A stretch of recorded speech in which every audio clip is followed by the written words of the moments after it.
Sütevaka kooli astumine oli minu jaoks kindlasti väga oluline samm.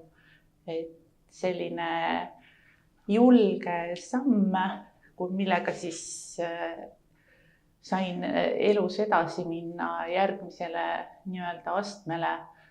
Ja sealne seltskond, sealne atmosfäär kindlasti mõjutas seda, millisena ma edaspidi kunstnikuna kujunesin. Et see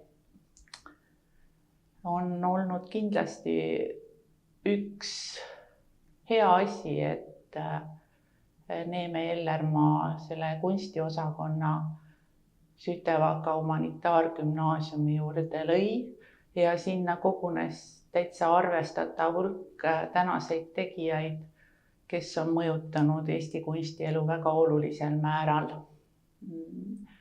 Seal on edaspidi kujunenud välja ka oma koolkond, nõnda nimetatud Edela-Eesti koolkond.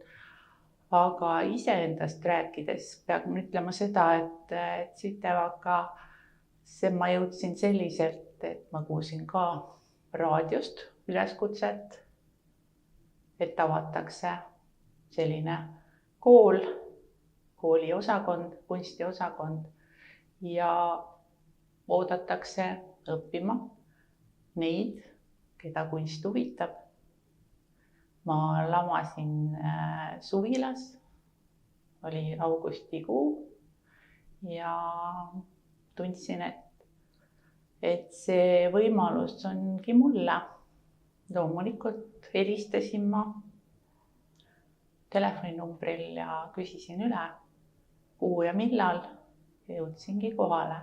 Seal kohtasin palju toredaid inimesi, kellega tänaseni oleme heades suhetes.